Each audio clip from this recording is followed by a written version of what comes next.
네, 안녕하세요. 라르고TV입니다. 자, 오늘은 상위 1% 고소들이 시초가 매매를 할 때 종목 선정을 어떻게 진행하는지 자세하게 말씀드리도록 하겠습니다. 구독, 좋아요, 댓글은 영상 제작에 큰 힘이 됩니다. 자, 일단 시초가 매매 종목 선정을 잘 하기 위해선 세 가지 공식만 기억하시면 됩니다. 첫 번째, 상한가 종목, 두 번째, 신고가 종목, 세 번째, 중요한 라인을 돌파하는 종목입니다. 일단 1차적으로 여기서 종목을 선별한 다음에 최종적으로 매매할 종목을 찾으면 됩니다. 제가 실제로 어떻게 하는지 상한가 종목부터 자세하게 보여드리도록 하겠습니다. 자, 일단 9월 8일 기준으로 상한가 4종목이 나왔습니다. 그러면 일단 이 종목들을 모두 관심 종목에 편입하시면 됩니다. 자, 그 다음 52주 신고가 종목으로 넘어가서 여기 있는 종목들을 편입해 주면 되는데, 방금 우리가 살펴본 상한가 종목과는 다르게 모든 종목을 편입하는 것이 아니라 시가총액을 기준으로 1조 원 미만인 종목들만 편입하시면 됩니다. 이유는 제가 여러 번 말씀드렸지만 시초가 매매는 장 초반 변동성을 활용해서 짧게 치고 빠지는 매매를 의미합니다. 자, 그런데 시가총액이 무거운 종목 같은 경우에는 장 초반 변동성이 제한되기 때문에 신고가 종목 중에서 시가총액이 1조 원 미만인 종목들만 여기에 편입하시면 될 것 같습니다. 자, 그러면 CJ부터 하나하나 살펴보도록 하겠습니다. 지금 보시면 CJ는 시가총액이 5조 4천억 정도 되니까 1조 원 이상인 종목입니다. 그러면 여기에 들어올 수가 없는 겁니다. 자, 그리고 이수페타시스 역시 시가총액이 5조 원 이상 되기 때문에 여기에 들어올 수가 없습니다. 하이로코리아 같은 경우에는 시가총액이 4,469억이니까 여기에 들어올 수 있겠죠. 그러면 이렇게 하이로코리아를 넣어주시면 됩니다.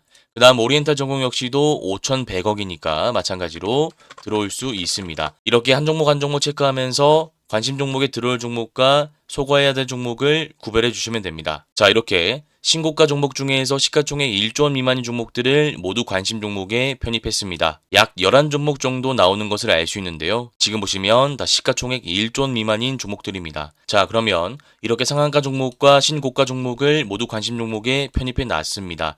여기 있는 모든 종목들을 우리가 매매할 수 없기 때문에 네 가지 기준을 이용해서 또 소거를 해줘야 되는데, 이때 이 네 가지 기준은 첫 번째 시가총액 500억 미만인 종목, 두 번째 당일 신규 상장주, 세 번째 정치 테마주, 네 번째 관리 환기 종목입니다. 아까 신고가 종목을 볼 때 시가총액이 1조 원 넘어가는 종목은 제외해야 된다라고 말씀을 드렸는데, 그 이유로 변동폭이 크게 발생하지 않기 때문에 제외해야 된다라고 말씀을 드렸습니다. 반면에 지금 여기에 해당되는 종목들 같은 경우에는 변동폭이 너무 심해서 개인 투자자 입장에서 대응하기가 어렵기 때문에 우리가 제외를 해줘야 된다는 것입니다. 자, 그러면 여기에 해당되는 종목들이 있는지 하나하나 보도록 하겠습니다.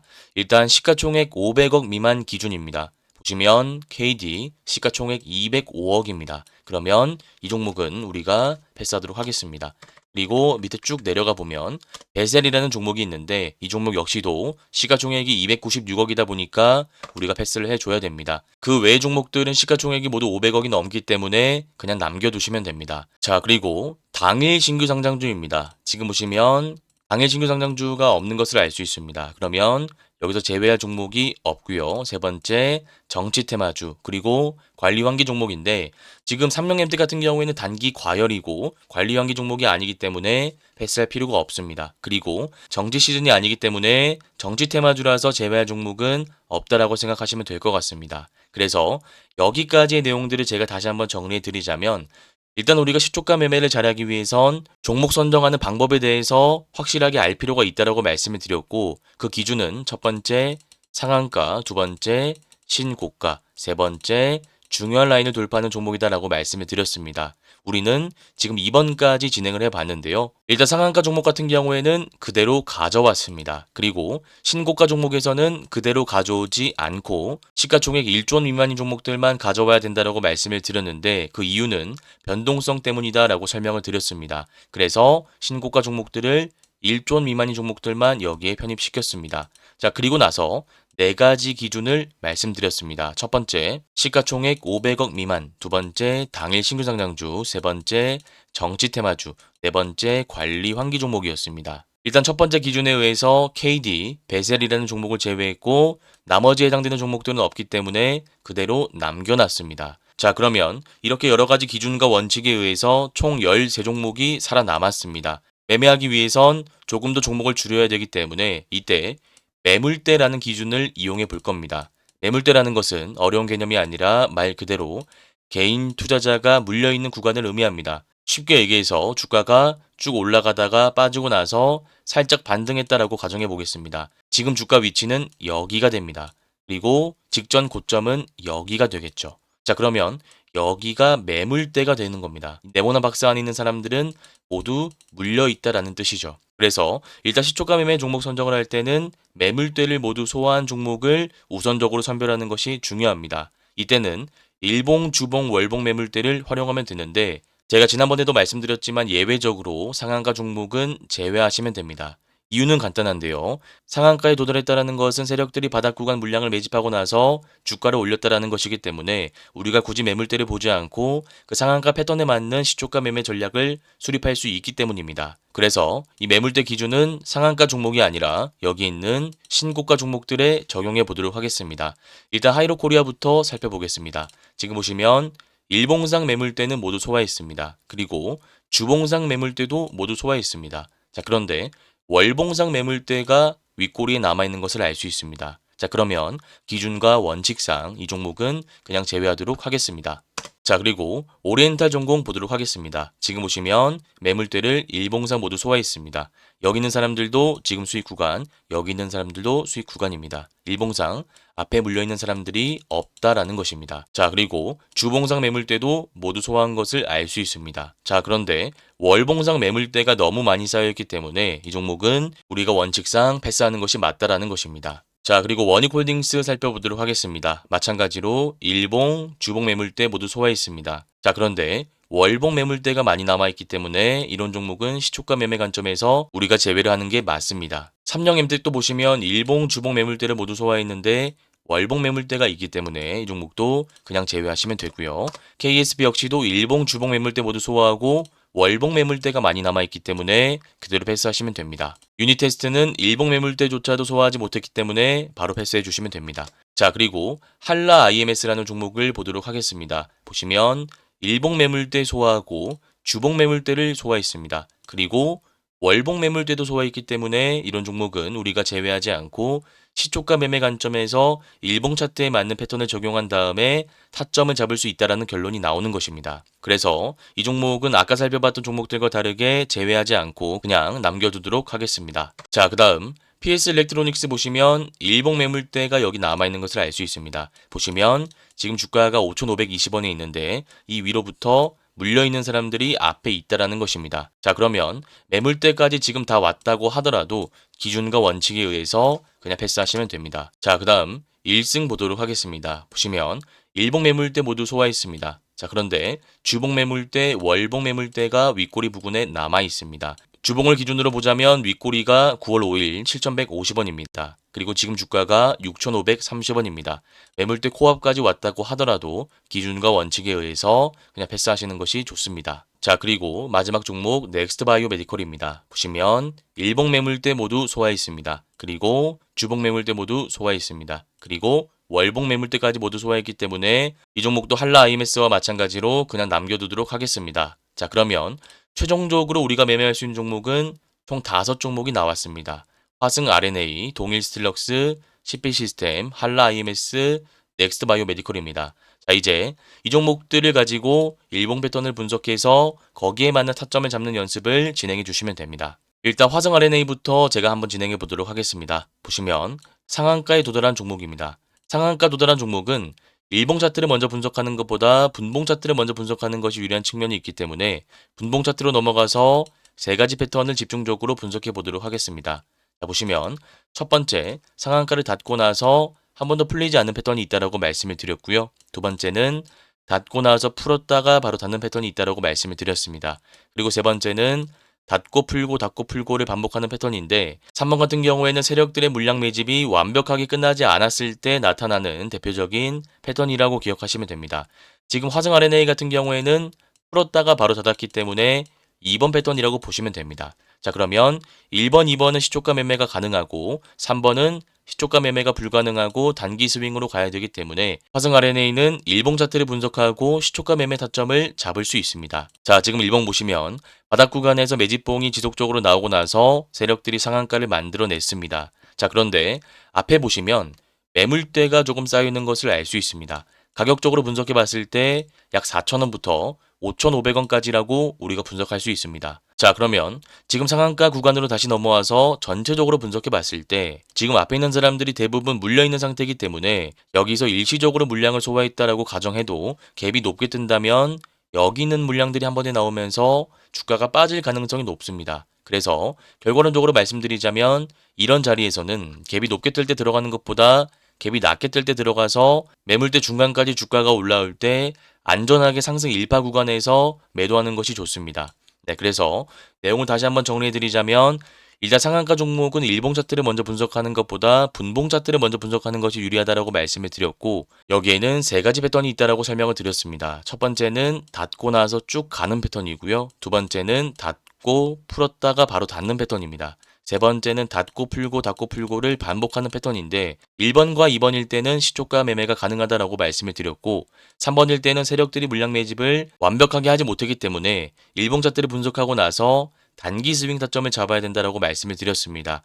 화승 RNA 같은 경우에는 2번 패턴이었기 때문에 우리가 일봉 차트를 분석하고 나서 시초가 매매 타점을 잡을 수 있다라고 말씀을 드렸고 전체적인 매물대를 분석해 봤을 때 4,000원부터 5,500원까지 강한 매물대가 형성되어 있었기 때문에 갭이 높게 뜰 때 무리하게 들어가는 것보다는 갭이 낮게 뜰 때 들어가서 매물대 중간까지 주가가 올라왔을 때 안전하게 일파 매도 마무리하는 것을 원칙으로 해야 된다라고 설명을 드렸습니다. 네, 그래서 이 패턴은 되게 자주 나오는 패턴이니까 꼭 기억하셔서 다음 실전 매매 한번 적용해 보시길 바라겠습니다. 자, 그 다음 동일 스틸럭스라는 종목도 살펴보도록 하겠습니다. 마찬가지로 상한가 종목이니까 우리가 일봉 패턴을 분석하기 전에 분봉으로 넘어가는 것이 좋습니다.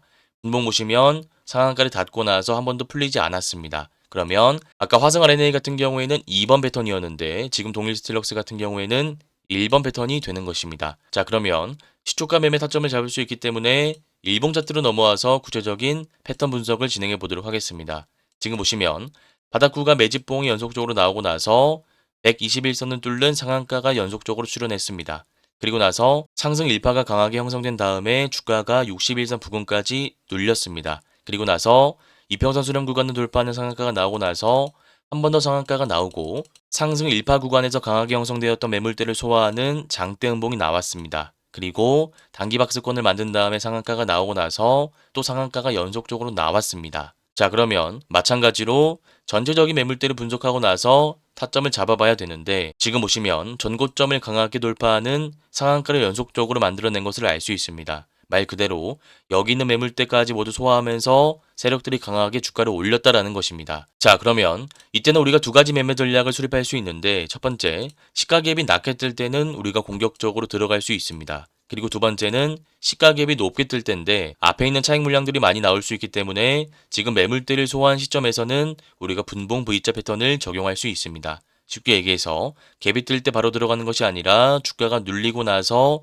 살짝 반등할 때 중요한 라인을 돌파하는 것을 확인하고 나서 여기 들어간 다음 이 반등 구간만 짧게 먹고 나오는 매매 전략을 의미합니다. 네, 그래서 매물대를 강하게 소화하면서 상한가를 만들어냈을 때 쓸 수 있는 패턴에 대해서 말씀을 드렸으니 꼭 기억하셔서 다음 실전 매매 한번 적용해 보시길 바라겠습니다. 자, 그 다음 CP 시스템이라는 종목을 살펴보도록 하겠습니다. 보시면 상한가 도달했기 때문에 마찬가지로 일봉 차트를 먼저 분석하는 것보다 분봉 차트를 먼저 분석하는 것이 중요합니다. 지금 보시면 상한가를 닫고 나서 풀었다가 횡보를 하고 나서 바로 닫았습니다. 이런 패턴이 나오는 이유는 제가 아까도 말씀드렸지만 세력들이 물량 매집을 확실하게 하지 못했을 때 나타나는 대표적인 패턴입니다. 그래서 이 패턴은 1번도 아니고 2번도 아니고 3번으로 보는 것이 맞기 때문에 우리가 기준과 원칙상 시초가 매매 종목으로는 적합하지 않다라는 결론을 내릴 수 있어야 됩니다. 네, 그래서 이 종목은 3번 패턴이 나왔기 때문에 바로 패스하도록 하겠습니다. 자, 그 다음 한라 IMS라는 종목을 살펴보도록 하겠습니다. 보시면 52주 신고가를 경신하면서 추세 이탈하지 않고 5일선을 돌파하는 장대양봉이 거래대금 실린 채 나온 것을 알 수 있습니다. 자, 그러면 이때는 매매 전략을 크게 두 가지로 수립할 수 있는데 첫 번째, 5일선을 이탈하지 않는 범위 내에서 시초가 매매 관점으로 짧게 들어갈 수 있습니다. 그리고 두 번째, 높은 구간에서 들어가는 것이 아니라 주가가 빠질 때 5일선, 11선, 21선 수렴 구간에서 분할 매수한 다음에 반등 나올 때 매도하는 단기 스윙 전략을 수립할 수 있습니다. 내가 비슷한 패턴을 보면서 자세하게 말씀드리도록 하겠습니다. 자, 보시면 웅진이라는 종목입니다. 52조 신고가를 경신하면서 추세 이탈하지 않고 거래대금 실린 장대 양봉이 5일선을 돌파한 채 나왔습니다. 자, 그러면 이때는 두 가지 매매 전략을 수립할 수 있다고 말씀을 드렸는데, 첫 번째, 5일선을 기준으로 여기서 상승파동 구간을 먹는 것입니다. 그리고 두 번째는 높은 구간에서 공격적으로 들어가는 것이 아니라 주가가 빠질 때 5일선, 11선, 21선 구간에서 물량을 모아간 다음에 반등할 때 매도하는 단기 스윙 관점으로 접근할 수 있다고 말씀을 드렸습니다. 일단 첫 번째 전략부터 말씀을 드리자면, 우리가 먹을 수 있는 구간은 이 구간을 의미합니다. 보시면 5일선을 이탈하지 않고 전고점을 돌파하면서 상승 파동이 나오는 것을 알 수 있습니다. 자, 그리고 두 번째, 단기 스윙 관점으로 들어가는 방식입니다. 지금 자리에서 들어가는 것이 아니라 주가가 빠질 때 5일선, 11선, 21선 수렴 구간에서 물량을 모아간 다음에 주가가 반등할 때 매도하는 전략을 의미합니다. 네, 그래서 한라 IMS와 웅진 같은 경우에는 비슷한 패턴이기 때문에 비교 분석하신 다음에 다음 실전 매매 한번 적용해 보시길 바라겠습니다. 자, 그 다음 넥스트 바이오메디컬이라는 종목을 살펴보도록 하겠습니다. 보시면 52조 신고가를 경신하고 5일선을 이탈하지 않은 채 양봉이 연속적으로 나오고 있습니다. 아까 한라 IMS와 비슷한 패턴이라고 보실 수 있는데, 약간의 차이점이라고 한다면 지금 윗꼬리가 길게 달렸고 장대 양봉 형태가 아닙니다. 그래서 시가 매매 관점으로 들어간다면 우리가 똑같은 전략인 시가에 들어가서 윗꼬리 돌파할 때 매도하는 전략을 수립할 수 있지만, 눌림 매매 관점에서 들어간다면 지금 자리에선 5일선, 11선, 21선을 이탈하고 61선까지 빠질 수 있는 자리이기 때문에 우리가 비중을 낮춰서 분할 매수를 많이 한다라는 생각으로 접근하는 것이 효율적인 패턴이다라고 기억하시면 됩니다. 네, 이렇게 상위 1% 고수들의 시초가 매매 종목 선정 비법에 대해서 말씀을 드렸습니다. 혹시나 오늘 내용이 잘 이해가 안 가시거나 어려우신 분들은 제가 직접 운영하고 있는 무료 공부방에 들어오시면 될 것 같습니다. 이 공부방에서는 장중 중요한 라인을 돌파하는 급등주 차트 분석 자료를 제공해 드리고 있습니다. 이 공부방에 들어올 수 있는 링크는 제가 고정 댓글에 남겨두도록 하겠습니다. 오늘 영상이 도움되셨다면 구독, 좋아요, 댓글도 한 번씩 꼭 부탁드리겠습니다. 감사합니다. 주린이 분들은 왼쪽 화면을 클릭하시면 되고요. 실전 단타 기법을 배워보고 싶다 하시는 분들은 오른쪽 화면을 클릭하시면 됩니다. 감사합니다.